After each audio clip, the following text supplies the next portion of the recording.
ரசிகர்களை நாங்க வச்சிருக்கோம். ஒரே தேர்தல முதலமைச்சர் அந்த புடிங்கிட்ட நான் சொல்றது, ஓ உருவப்படம் பொறிச்ச பதாகைக்கு பால் ஊத்துறவன்ட்ட சொல்லணும். நீ அதுக்கு பதிலா ஒரு மரத்துல இருந்து நீரை ஊத்துறான்னு நீ சொல்லணும். அப்பதான்டா நீ மண்ணை நேசிக்கிற. நான் வருவேன். ஒரு வெற்றிடம் இருக்குது, சுடுகாட்டுல கூட நிறைய வெற்றிடம் இருக்குது.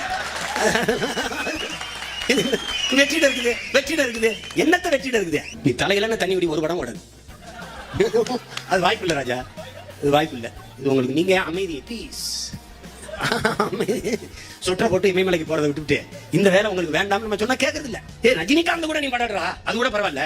அவன் இருந்தெங்கச்சு போன நாற்காலியை கட்டி பிடிச்சி படம் எடுத்துட்டு இருக்கே. இதை பாக்குறவன், உலகத்துல பாக்குறவன் இந்த இனக்கூட்டத்தை கேடு கட்ட இனம் நினைக்க மாட்டானா? A few moments later. அவங்க எவ்வளவு நிம்மதியா தொடர்ந்து நல்ல நல்ல படங்கள் நடிச்சுட்டு போயிட்டு இருக்காங்க. இது அவங்க என்னை விட வயசுல பெரியவங்க, ரெண்டாவது நிறைய அனுபவம் திரையுலகிலையும் சரி இதுலையும் சரி, என்னையும் விட நிறைய தலைவர்களையும் நெருக்கமாக பழகினவங்க.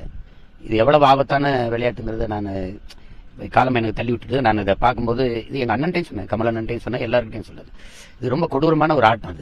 இது அவர் மனநிலைக்கு இது சரியா வராது. ஏன்னா இங்கே நிறைய ஏச்சு பேச்சுகள், அவதூறுகள் இதெல்லாம் தாங்கணும். இந்த களத்துல நேர்மையா இருக்கிறது அவ்வளவு கஷ்டம். நவீன நாயகம் சொல்றாங்களே, ஒரு காலம் வரும் அப்போது நேர்மையாக வாழ்வது என்பது உள்ளங்கையில நெருப்பு துண்டை வைத்திருப்பது சமமா இருக்கும். அது இந்த காலம் தான். அரசியல் அவர் தமிழகத்துல வெற்றிடம் இருக்கு, தலைவருக்கான வெற்றிடம் இருக்கு சொல்லியிருந்தாரு. இப்ப அதை பத்தி ஏதாவது பேச அது இன்னும் இருக்கு தானே, அந்த வெற்றிடம் இருக்குது. அதாவது அவர் சொல்றது சரி. அன்னைக்கு